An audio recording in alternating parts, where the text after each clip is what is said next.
Notice के मामले में आज एक बार फिर से हाईकोर्ट में सुनवाई है। हालांकि पिछली सुनवाई में यह तय किया गया था कि फैसला आज सुनाया जाएगा, लेकिन अब इसकी उम्मीद कम नजर आ रही है, क्योंकि सचिन पायलट गुट ने हाईकोर्ट में केंद्र सरकार को पक्षकार बनाने की अर्जी पेश की है। ऐसे में संभव है कि हाईकोर्ट आज केंद्र सरकार को पक्षकार बनाने की अर्जी पर सुनवाई करे और मामले पर फैसला न सुनाए।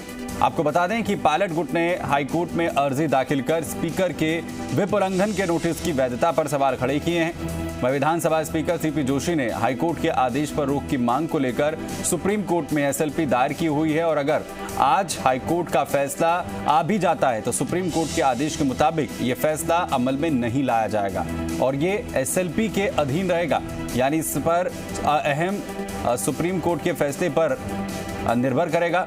वहीं सुप्रीम कोर्ट इस मामले में सोमवार को सुनवाई करेगा।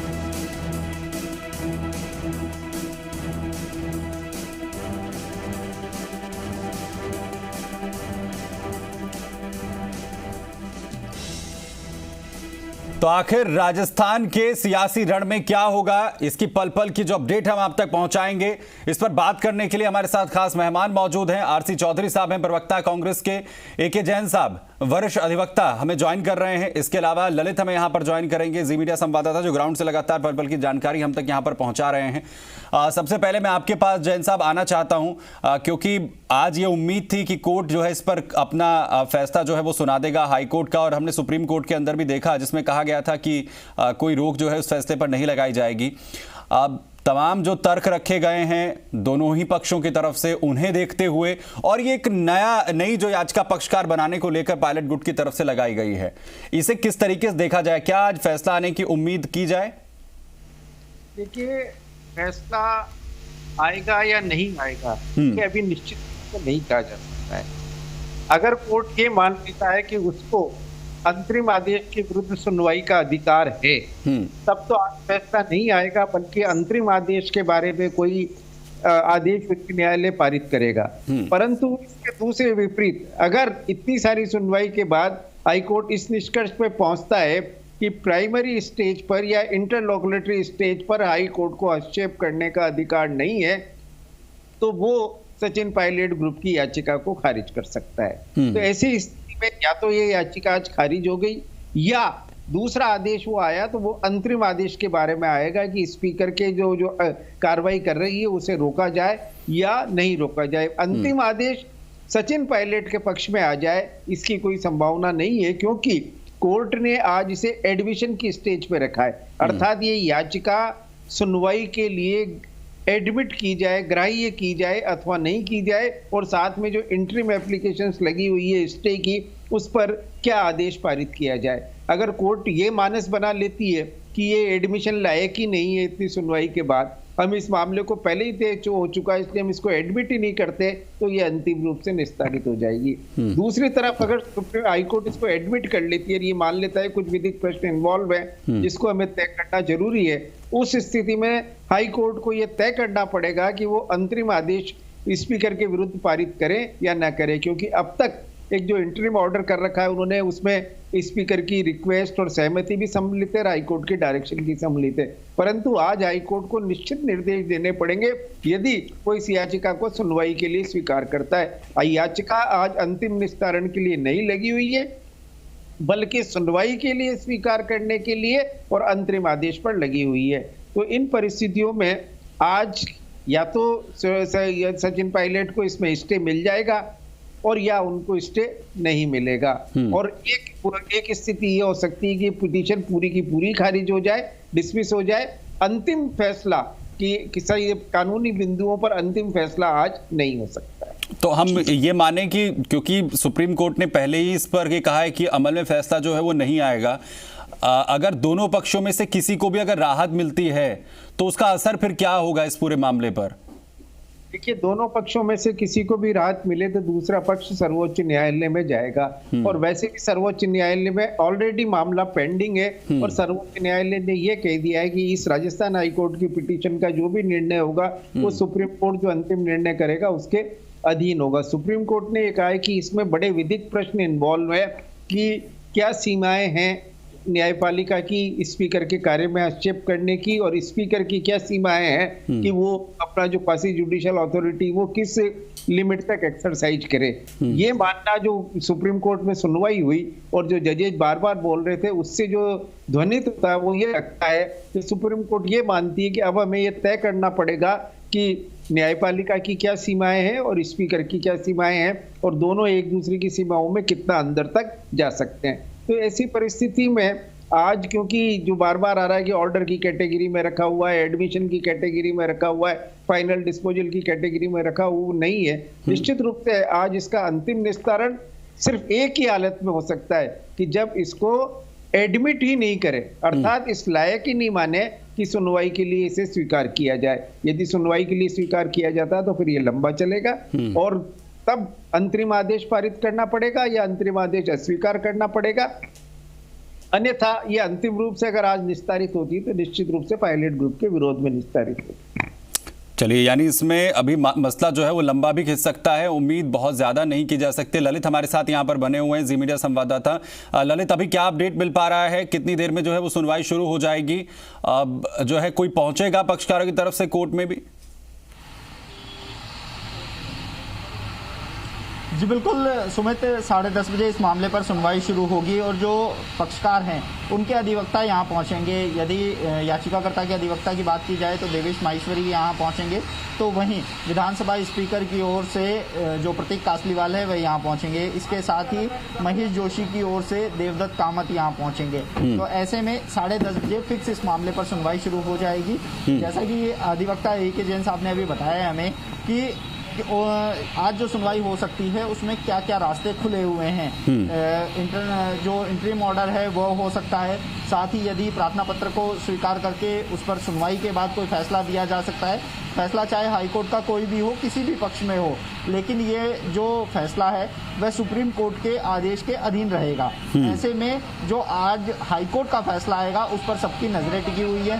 पिछली बार जो सुनवाई हुई थी उसमें भी ये देखने को आया था कि हाईकोर्ट ने पक्षकारों को आराम से सुना है, मतलब किसी भी प्रकार की कोई जल्दबाजी नहीं की गई है। ऐसे में संभावना ये जताई जा रही है कि हाईकोर्ट में आज भी इस मामले की सुनवाई में थोड़ा लंबा वक्त लग सकता है। इस बात की संभावना से इनकार नहीं किया जा सकता कि आज हाईकोर्ट अपना फैसला नहीं देगा, क्योंकि हाईकोर्ट ने जब मंगलवार को अंतिम सुनवाई हुई थी उसमें ये कहा था कि सभी पक्षकारों को सुन लिया गया है और शुक्रवार को इस मामले पर फैसला दिया जाएगा। तो ऐसे में संभावना ये है सुमित कि आज इस मामले पर फैसला आ सकता है। जी, तो यानी उम्मीद की जा सकती है और फिर देखना है कि क्या स्टैंड यहाँ पर जो है वो कोर्ट का रहता है।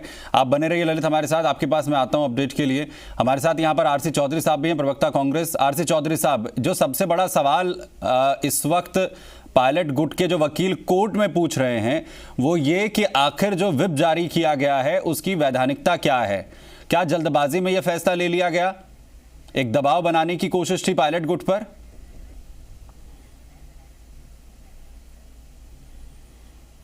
सुमित जी, ये तो हमारे जो विधिवेता हैं या फिर जो आपके जो लीगल एक्सपर्ट के तौर पे जो हैं वो ज़्यादा बेहतर बता पाएंगे। लेकिन जैसा मैं सोचता हूँ कि कोई भी जो चीज़ है यहाँ पे विधायिका और न्यायपालिका का जो अपनी अपनी एक लिमिटेशंस है और एक दूसरे की जो लिमिटेशंस अगर कोई क्रॉस करता है तो उसके ऊपर ये अपने संविधान की सबसे बड़ी ब्यूटी है, ये खूबसूरती है कि कोई भी यहाँ पे लोकतंत्र के अंदर निरंकुश नहीं है। इसीलिए लोग जो प्रदर्शन करते हैं वो संविधान की प्रतियां लेके करते हैं, संविधान का सिंबल लेके करते हैं। यहाँ पे चाहे विधायिका हो, चाहे कार्यपालिका हो, चाहे न्यायपालिका हो, निश्चित रूप से जो विधानसभा के अध्यक्ष एक विधायिका के मुखिया के तौर पर उन्होंने अगर कोई नोटिस जारी किया है अपनी विधायकों से कुछ पूछने के लिए, तो मुझे लगता है कि वो संवैधानिक मूल्यों के तहत और संवैधानिक जो नियम है उनके तहत किया है। अब आगे जो भी जो निर्णय होगा, हाई कोर्ट है और विधानसभा अध्यक्ष हैं, विधानसभा अध्यक्ष जी ने निश्चित रूप से हाई कोर्ट की और उनकी कोई कॉन्फ्लिक्ट क्षेत्राधिकार को लेकर तो जाहिर है कोर्ट की तरफ से चौधरी साहब फैसला ले लिया जाएगा कि स्पीकर के जो अधिकार है उसमें कोर्ट का कितना इंटरवीन हो सकता है, कितना हस्तक्षेप जो है वो कोर्ट कर सकता है। और ये मसला तो अब सुप्रीम कोर्ट में भी चला गया है, जिसके बाद कम से कम जो कार्य क्षेत्र हैं, जो अधिकार क्षेत्र हैं वो पूरी तरीके से तय हो जाएं। लेकिन जो सवाल एक जो है प्रवक्ता के तौर पर मैं समझना चाह रहा हूं, कोर्ट में भले ही यह सवाल पूछा जा रहा है लेकिन लेकिन ये तो नॉर्मल उसमें भी पूछा जा रहा है कि आखिर ये जो जल्दबाजी में आखिर क्यों फैसला लिया गया। दरअसल कई स्टेटमेंट्स, एक तरफ कहा जाता है कि रास्ते जो हैं वो खुले हुए हैं, अगर वो लोग जो बागी हो गए हैं वो आना चाहते हैं उनके लिए पूरी तरीके से हम दिल खोलकर स्वागत करेंगे। दूसरी तरफ जो है 2 मंत्रियों को बर्खास्त कर दिया जाता है। ये बड़ा क्वेश्चन मार्क है कि आखिर ये जो कार्रवाई है ये आप लोग करना चाहते हैं या फिर ये दबाव का प्रोसेस था। जो दबाव का प्रोसेस जो है वो आपने अनएक्सपेक्टेड जो है सचिन पायलट ने कोर्ट की तरफ उसका मुख मोड़ दिया, इसकी शायद उम्मीद नहीं की थी आप लोगों ने।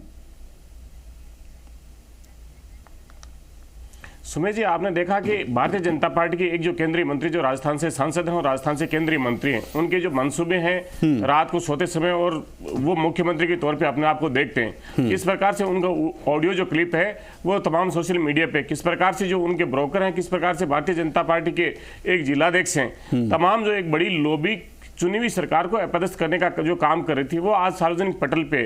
ऐसी परिस्थिति में हम सबका दायित्व बनता है, जो कांग्रेस को जो चुन के राजस्थान की जनता ने भेजा, कांग्रेस के लोग विधायक दल की जहां पे भी मीटिंग आहूत हो, क्योंकि हम सबका जो दायित्व है वो तो ये है कि जनता ने जो हमें जनादेश दिया है उसका हम किस प्रकार से सम्मान रख पाए। इसी को लेके विधायक दल की जो मीटिंग है वो आहूत की गई, उसके अंदर क्यों नहीं पहुंच पाए और क्या पहुंचना जरूरी था वो एक अलग विषय हो सकता है, लेकिन उन सबका एक उद्देश्य तो है ना, जब कांग्रेस से हम जीत के आते हैं, कांग्रेस की जो सरकार है, तो हम किसी भी चीज पे चर्चा करने के लिए अगर हमारे विधायक दल का नेता अगर कोई मीटिंग आउट करता है तो निश्चित रूप से हमें उसमें जाना चाहिए। चलिए, मैं आपके पास वापस लौटूंगा। चौधरी साहब यहाँ पर ललित भी हमारे साथ यहाँ पर लगातार बने हुए हैं। ललित, आज की प्रोसीडिंग्स में जो पक्षकार बनाने का जिक्र यहाँ पर किया जा रहा है, तो क्या अगर पक्षकार स्वीकार किया जाता है पायलट गुट की याचिका को पक्षकार बनाने को लेकर केंद्र को, तो क्या फिर उनका भी पक्ष सुना जाएगा, उसके लिए भी जो है वक्त दिया जाएगा?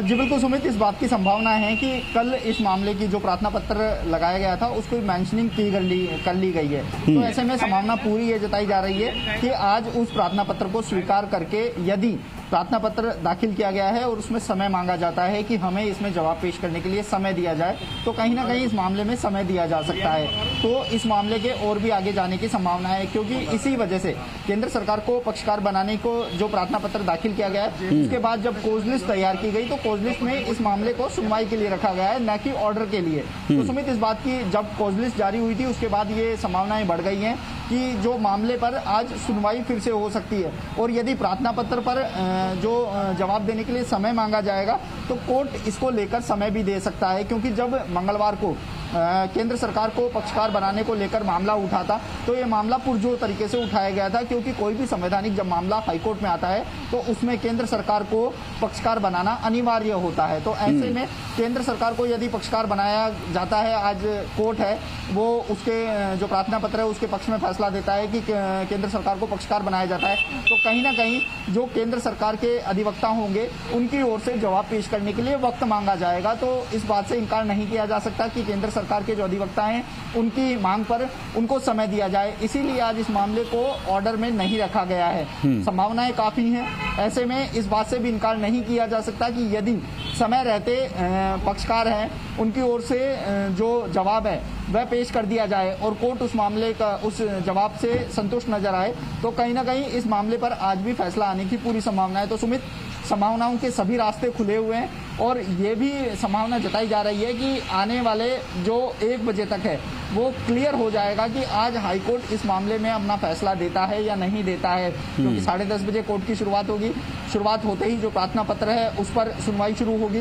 प्रार्थना पत्र को स्वीकार करने के बाद जवाब के लिए कितना समय दिया जाता है ये देखने वाली बात होगी। 1 बजे बाद 1 से 2 बजे लंच के बाद क्या स्थिति रहती है कोर्ट के सुनवाई की, तो ऐसे में आज फैसले से भी ये इस संभावना से इनकार नहीं किया जा सकता कि कोर्ट अपना फैसला नहीं दे। हालांकि सुप्रीम कोर्ट के निर्णय के अधीन ये फैसला रहेगा। ऐसे में अब देखने वाली बात ये होगी कि सुप्रीम कोर्ट ने कल सुनवाई के दौरान कहा था कि ये मामला ऐसा नहीं है कि इसे आनन फानन में सुना जाए जी। थोड़ा वक्त लगता है सुनवाई में, सभी पक्षों को सुनने में, दलीलें सुनने में, पक्षकारों को सुनने में। तो ऐसे में अब हाईकोर्ट का जो फैसला है वो हालांकि सुप्रीम कोर्ट के निर्णय के अधीन रहेगा, लेकिन हाईकोर्ट क्या फैसला देता है, या आज फैसला देता है या इसको आगे की तारीख पर बिल्कुल ये चीजें कहीं ना कहीं पूरी तरीके से डिपेंड इस पर करेंगी। पंकज जोशी साहब भी हमारे साथ यहाँ पर जुड़ गए हैं बीजेपी की तरफ से।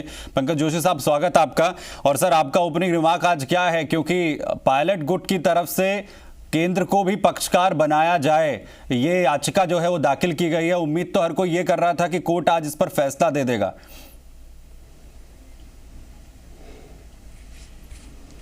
देखिए सुमित जी, मैं कह रहा हूं कि इस पे जो है जो न्याय को जानने वाले लोग हैं, जो न्याय के अधिवक्ता वगैरह हैं, वो ज़्यादा अच्छी तरह टिप्पणी कर सकते हैं। लेकिन हम एक चीज़ बड़ी सीधी सी बात है कि चाहे देश की अदालत हो चाहे जनता की अदालत हो, हम जो है दोनों ही अदालतों का सम्मान जो है करने के लिए तैयार हैं। जो भी दोनों के आदेश होंगे उनकी पालना हम करने में कहीं हमें नहीं है। तो इसलिए हमारा तो इसमें इतना कोई वो चीज़ नहीं है कि फैसला क्या होता है, कैसे आता है, कब आता है। लेकिन हाँ, ये जरूर है कि प्रदेश की जनता जिस फैसले का इंतजार कर रही है, जिस चीज़ की लगातार जो हालात प्रदेश में बने हुए हैं कि बिना जो है सरकार के, और ये कह दें कि आप जो है कि एक तरीके से होटल का जो सचिवालय है वहां से जो सरकार चल रही है और उसके अंदर जो प्रदेश की स्थिति बनी हुई है वो निश्चित रूप से ठीक नहीं कही जा सकती। लेकिन जोशी साहब, आप लोगों का क्या नहीं है, हर जगह पर, हर पग पर तो कांग्रेस की तरफ से सीधे तौर पर आप लोगों पर आरोप लगाए जा रहे हैं कि आप किसी भी एंगल से उठा लीजिए, वहां से आपको बीजेपी का बी या फिर जे या फिर पी आपको कहीं ना कहीं इन्वॉल्व मिल जाएगा। देखिए, मैं खाली एक आपको इन्वॉल्वमेंट की और आरोप की बात तक ही सीमित हूं। मैं उसके कोर्ट को आपको बता देता हूं कि ऐसा नहीं है कि कलयुग की बात है, ये तो कलयुग चल रहा है। सतयुग से लेकर के द्वापर युग तक जो है आरोप लगे। मैं कह रहा हूं तो आरोपों की तो बात छोड़िए कि बीजेपी पे क्यों आरोप लग रहे हैं। अब ये चाहते हैं कि भारतीय जनता पार्टी वही बनी रहे, वो एक्ट को लेकर आरोप लगा रहे हैं, 4 सीटें थी, सत्ता में नहीं वो बने ये कह रहे हैं कि जिस चाल चरित्र चेहरे का जिक्र किया जाता है उसी तरीके के जो है वो चाल चली जा रही है, चाहे वो जांच एजेंसीज के जरिए हो, जो ईडी के जरिए हो रहा है, या अलग अलग तरीके की जांच एजेंसीज के जरिए हो रहा है, या फिर तथाकथित ऑडियो क्लिप्स के जरिए हो रहा है। अब ये तमाम चीजें सिर्फ आरोपों तक तो सीमित नजर नहीं आ रही। जोशी साहब, मैं आपको दो बात बहुत मैं आ रहा हूं आरोप सेतु से ऐप भी आया था, मैं आपको बताता हूं 2011 में इसी तरीके का एक जो है वीडियो टेप जो है वो जनता के उसमें से आया था। आपको बिल्कुल ध्यान है। और आज तक, क्योंकि उसके बाद 2011 में जब आया था तो 2014 तक केंद्र में सरकार किसकी थी, और उसके बाद 2013 में नवंबर दिसंबर तक सरकार किसकी थी, और उसके बाद क्या हुआ ये सब कुछ जनता जान रही है।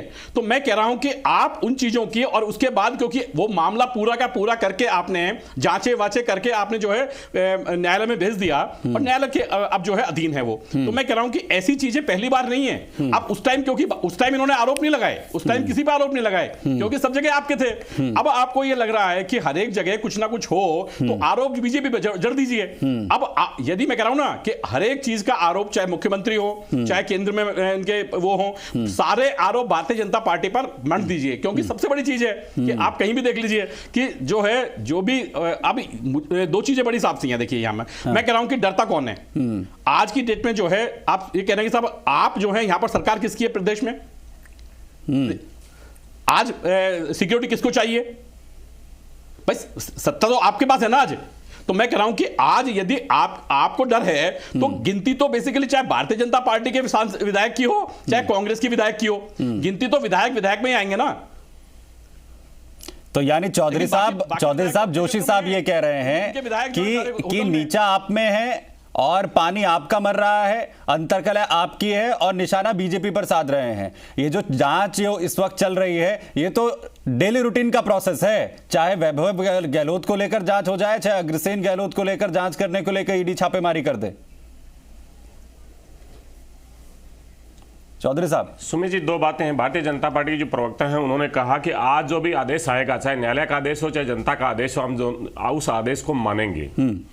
न्यायालय के आदेश को तो ये मानने के लिए कितने बाधे हैं ये तो एक संवैधानिक पहलू हो सकता है, लेकिन राजस्थान की जनता ने जनादेश दिया था। 163 भारतीय जनता पार्टी की सीट थी, बहुत बड़ी बहुमत की सरकार थी। उस सरकार को अपदस्थ करके हरा के बेहतर सीटें दी और कांग्रेस की चुनी हुई सरकार बनी। आज इनका दायित्व बनता था कि विपक्ष की भूमिका निभाते और जनता में सहयोग करते और जनता को राहत मिल पाते। लेकिन इन्होंने क्या किया, जब राज्यसभा का चुनाव हुआ तो राज्यसभा के चुनाव के समय इन्होंने 2 प्रत्याशी उतारे, आंकड़ों के हिसाब से 1 प्रत्याशी जीत सकता था। इन्होंने खरीद फरोख्त शुरू की, इनके जो सपने देखते हैं जो मुख्यमंत्री के, उन्होंने ये सब चीजें की। आज वो सबके पटल पे है, जो ऑडियो जिसमें बड़े बड़े उन्होंने जो दिए, जो हजारों करोड़ का घोटाला किया, या पीएम केयर फंड का पैसा है या इलेक्टोरल बॉन्ड का पैसा है, ये तो भारतीय जनता पार्टी के लोग जान सकते हैं। लेकिन उस जनता के जो जनादेश दिया उसका कुचलने का कुसंगीत प्रयास किया, और उसको कांग्रेस के नेताओं ने, कांग्रेस का जो नेतृत्व है उसने उसको बेनकाब किया। कैसे किया प्रयास? ये कह रहे हैं कि जो वो प्रयास कैसे हुआ उसे तो नकार रहे हैं, ये जो यही तो कह रहे हैं, वो ये कह रहे हैं कि अंतर्कलह आपकी है, आप अपने उप मुख्यमंत्री को नहीं संभाल पाए, अपने प्रदेश अध्यक्ष को नहीं संभाल पाए, और आप ये कह रहे हैं कि सारी चाल जो है वो केंद्र बैठकर कर रहा है। बॉर्डर पे स्वागत के लिए मिलती है। हाँ, नहीं, वो यही तो कह रहे हैं। आप ये कह रहे हैं कि ये तमाम चीजें जो हैं वो सब कुछ जो है विपक्ष की तरफ से हो रही हैं, और वो ये कह रहे हैं कि अंतर्कलह आपकी है, आपके प्रदेश अध्यक्ष को आप नहीं संभाल पा रहे हैं, आप अपने जो है उप मुख्यमंत्री को नहीं संभाल पा रहे हैं, और ये कह रहे हैं कि आप उनके हाथों में खेल रहे हैं, और उसमें तो कामयाबी इनको मिल भी गई। फिर देखिए सुमित जी, जो आपके आरोप हैं जी, सुमित जी, ये जो कह रहे हैं, ये तो आप तो न्याय की भूमिका में बैठे हो ना। अगर आरसी चौधरी गलत बोल रहा था उसको बताइए ना, आपके व्यूअर्स को, दर्शकों को बताइए ना। मध्य प्रदेश के हमारे जो 22 विधायक कांग्रेस के, नहीं, मैं अपना पक्ष नहीं रख सकता हूं ना, नहीं, मैं अपना पक्ष नहीं रख सकता हूं, मैं आरसी चौधरी का पक्ष रख सकता हूं। आखिर आरसी चौधरी कांग्रेस की तरफ से आकर क्या कहना चाहते हैं, और जोशी साहब जो है वो क्या रखना चाहते हैं? सरकार के अंदर कम से कम अपना स्टैंड जो है दोनों पार्टियां क्लियर करें।